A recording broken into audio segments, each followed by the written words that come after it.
আমার ভাজা হয়ে গেছে, এখন আমি উঠিয়ে নিচ্ছি।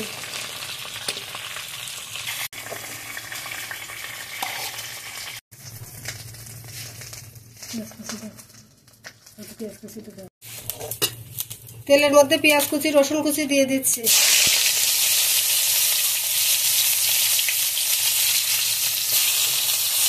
শুকনো মরিচ, আদা, পেঁয়াজ, রসুন সব একসঙ্গে বেটে নিয়েছি, এখন এটা দিয়ে দেব।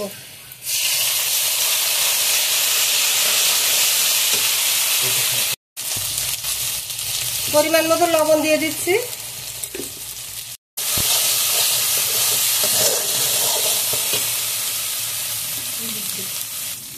হলুদ গুঁড়ো, সামান্য পরিমাণ পানি দিয়ে দিচ্ছি।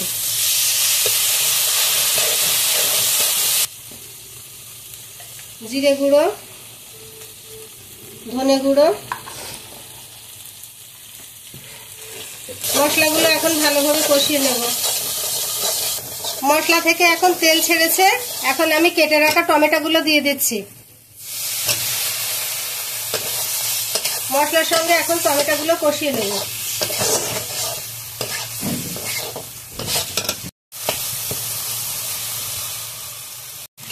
টমেটোটা নরম হওয়া পর্যন্ত মশলার সঙ্গে কষিয়ে নেব। সবকিছু আমি ভালোভাবে কষিয়ে নিয়েছি, এখন আমি ঝোলের পানি দিয়ে দিচ্ছি।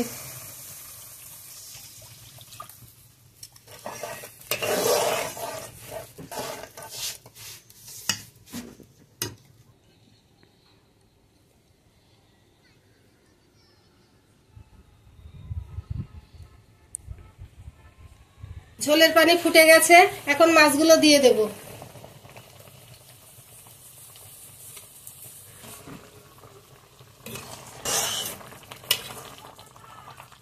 আর একটা কড়াইতে এখন আমি ডালচিনি আর এলাচ ভেজে নিচ্ছি।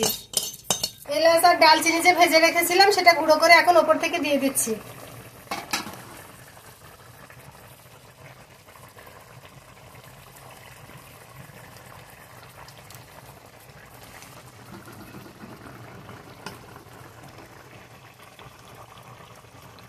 রান্নাটা আমার কমপ্লিট হয়ে গেছে, এখন আমি নামিয়ে নেব।